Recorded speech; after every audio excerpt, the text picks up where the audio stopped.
Auzubillahiminash-shaytanir-rajim. Bismillahir-rahmanir-rahim. Assalamualaikum student. How are you? I hope you will be fine. Welcome to our online classes. North City Public Secondary School and College class. Matric subject biology. Chapter number 6. Lecture number 1.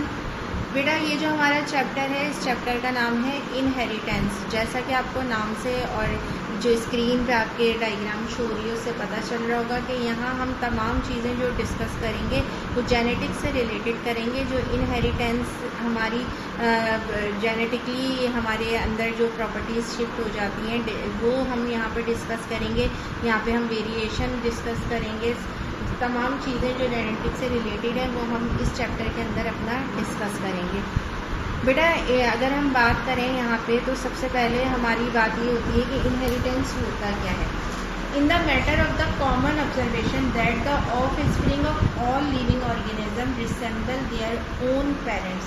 Most important चीज़ क्या है यहाँ पर जो हमने discuss करनी है कि जो ज़्यादातर ऑफ स्प्रिंग होते हैं यानी जो भी ऑर्गेनिज़म होते हैं या जो भी बच्चे होते हैं वो तमाम क्या होते हैं, रिसेंबल यानी तकरीबन अपने पेरेंट्स की क्या होते हैं, हम शक्ल होते हैं या उनकी शक्ल में मिलते जुलते होते हैं। Man has long been ever that.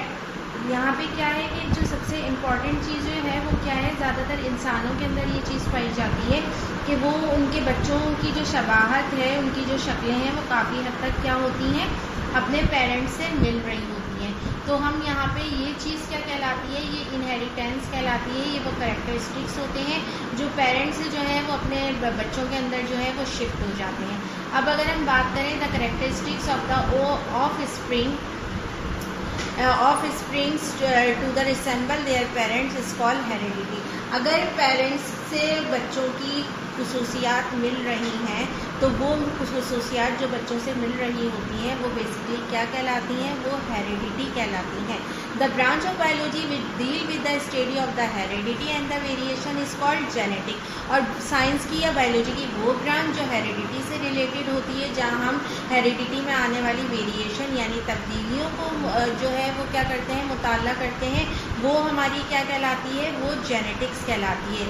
The process by which characters are transmitted from the parents to the offspring is called inheritance। वो खुसूसियात जो पेरेंट्स से बच्चों में शिफ्ट हो जाती हैं वो खुसूसियात इनहेरिटेंस कहलाती हैं। I hope you will be understand what can I से। हम यहाँ पे हेरिडिटी को डिस्कस कर चुके हैं, जेनेटिक्स आपको मैंने बता दिया है और इनहेरिटेंस बता दी है। दोबारा समझ लीजिए बेटा, हेरिडिटी क्या होती है, अगर बच्चे अपने वालिदैन से रिसेंबल हों तो ये हेरिडिटी है। अब हेरिडिटी में या जो रिसेंबल होते हैं बच्चे, उनका जो हम मुताला करते हैं बायोलॉजी की जिस ब्रांच के अंदर, उनमें आने वाली तब्दीलियों में, ये हम जेनेटिक्स में करते हैं। और जेनेटिक्स क्या है बेटा, वो खुसूसियात जो बच्चों से, जो पेरेंट्स से बच्चों में शिफ्ट हो जाती हैं, उन खुसूसियात को क्या कहा जाता है, इनहेरिटेंस कहा जाता है। अब हमने एक वर्ड पढ़ा यहाँ पे वेरिएशन। वेरिएशन क्या होता है बेटा, वेरिएशन कहते हैं तब्दीलियों को, यानी ऐसी तब्दीलियाँ जो इन्वायरमेंट की वजह से, हालात की वजह से या कुछ ऐसी कंडीशंस की वजह से जो है वो ऑफ स्प्रिंग या आने वाली नस्ल में पैदा हो जाए, उसको हम क्या कहते हैं, उन्हें हम वेरिएशन कहते हैं। फॉर एग्ज़ाम्पल अगर हम बात करें ज़राफ़ा की, तो ज़राफ़ा की गर्दन पहले बहुत छोटी होती थी, लेकिन due to the changing of environment उसकी गर्दन में ये इजाफा होना शुरू हुआ और होते होते होते अब जो हमारे सामने ज़राफ़ा की जो काइंड या नस्ल मौजूद है उसके अंदर जो उसकी गर्दन की जो लेंथ है वो तकरीबन 12 सेंटीमीटर हो चुकी है। तो ये चीज़ें, ये वेरिएशन कहलाती हैं, इन्हें हम तब्दीलियाँ कहते हैं। अब अगर हम बात करें कि वो इम्पॉर्टेंट कोड या वो इम्पॉर्टेंट चीज़ जो इन जेनेटिकली इनहेरिटेंस या इनहेरिडिटी चीज़ों को जो है वो वालिदैन से बच्चों के अंदर शिफ्ट करती है, वो कौन सी चीज़ होती है, तो वो बेटा वो जेनेटिकल या बायोलॉजिकल कोड जो है वो जीन कहलाता है। जीन, ये जीन होता है जो क्या है, किसी भी इंफॉर्मेशन को ऑफ स्प्रिंग यानी आने वाली नस्ल के अंदर क्या करता है, शिफ्ट करता है। तो तमाम इनहेरिटेंस या तमाम जो जेनेटिकली वेरिएशंस होती हैं वो किस पे डिपेंड करती हैं, वो इस जीन पे डिपेंड करती हैं। आई होप यहाँ तक जो हमने डिस्कस किया है ये आपकी समझ में आ गया होगा। बेटा ये क्या होता है, जीन्स जो बेसिकली होता है ये हमारे सेक्स सेल का एक हिस्सा होता है।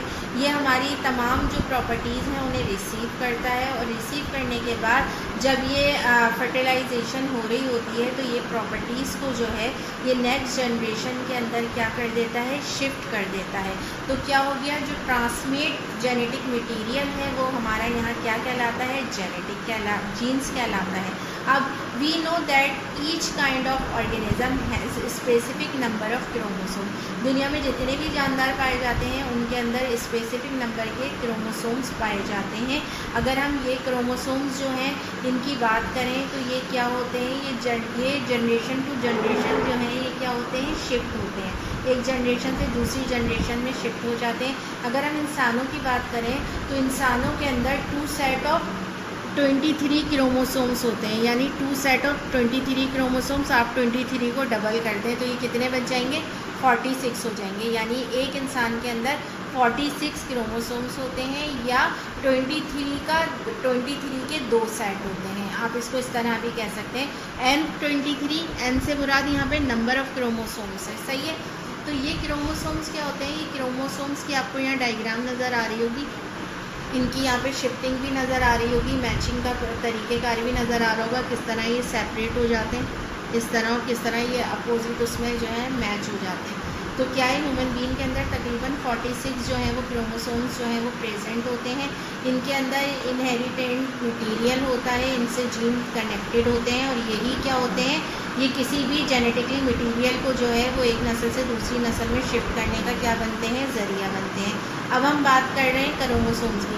अगर बेटा क्रोमोसोम्स एक जैसे हों, देखें इस वक्त इनकी शेप एक जैसी है, अगर क्रोमोसोम्स एक शक्ल एक जिसामत के हों तो उन्हें हम कहते हैं होमोलोगस क्रोमोसोम्स, यानी एक जैसे क्रोमोसोम। अगर वो फिज़िकली और जो हेरिडेटली जो है वो क्या है, सेम है, स्ट्रक्चर वाइज सेम है, तो उनको हम क्या बोलेंगे, उन्हें हम होमोलोगस क्रोमोसोम बोलेंगे, यानी एक जैसे क्रोमोसोम।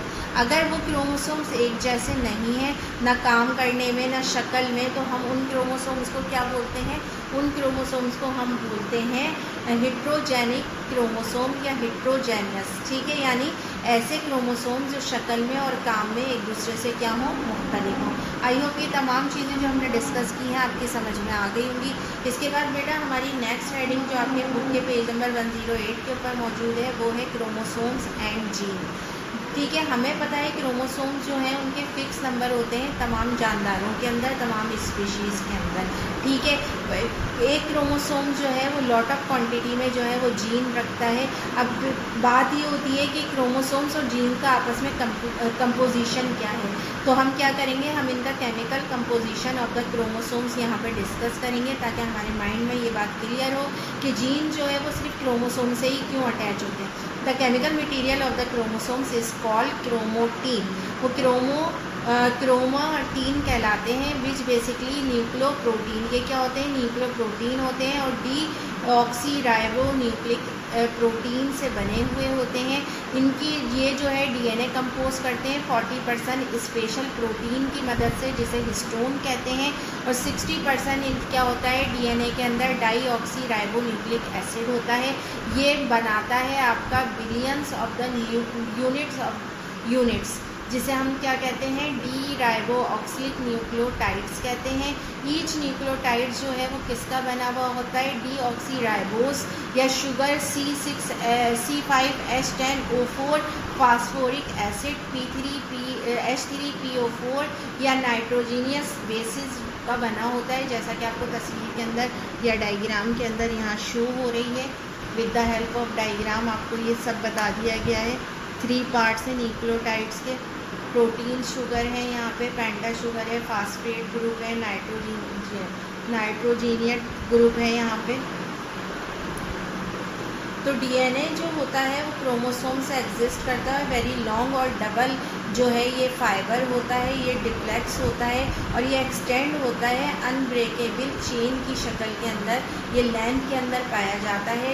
ये जो लॉन्ग डीएनए होता है ये कोलाइड होता है और फिट होता है इनटू मच सिमिलर स्पीशीज़ से ना कनेक्टेड होते हैं, ये एक साथ बहुत सारे जुड़े हुए होते हैं, ठीक है। तो यहाँ पे वो कह रहा है ये कोलाइन जो होती है ये एक लॉन्ग चेन होती है डीएनए की, जो वेरी स्मॉल क्रोमोसोम से जो है मिलकर बनी होती है। इसका काम होता है यूकैरियोटिक न्यूक्लियस और examination of the DNA with the electron microscope जब हम करते हैं तो हमें पता चलता है कि हिस्टोन जो होते हैं वो पॉजिटिवली चार्ज होते हैं और डीएनए जो होते हैं वो नेगेटिवली चार्ज होते हैं। इस बेस के ऊपर हिस्टोन और डीएनए जो है वो मिलकर न्यूक्लियोसोम बनाते हैं। जो न्यूक्लियोसोम होता है बेसिकली वो क्या होता है, वो कुलाय होता है, वो सुपर कुलाय कहलाता है। और ये सुपर कुलाइड जो होता है ये क्रोमोसोम्स को क्रोमोमेयर्स को जो है वो किस में कन्वर्ट करता है, क्रोमोसोम्स में कन्वर्ट करता है। आई होप यहाँ तक आपके सारी चीज़ें समझ में आ गई होंगी। इंशाल्लाह अपने नेक्स्ट लेक्चर के अंदर हम अपने इस टॉपिक को कंटिन्यू करेंगे। अपना बहुत ख्याल रखिएगा। Take care. अल्लाह हाफिज़। Hello viewers, if you like our online lecture so keep like, share and subscribe our YouTube channel, the NCPSS and HSPSS online lecture, and next one is the Professor M. Manzoor official.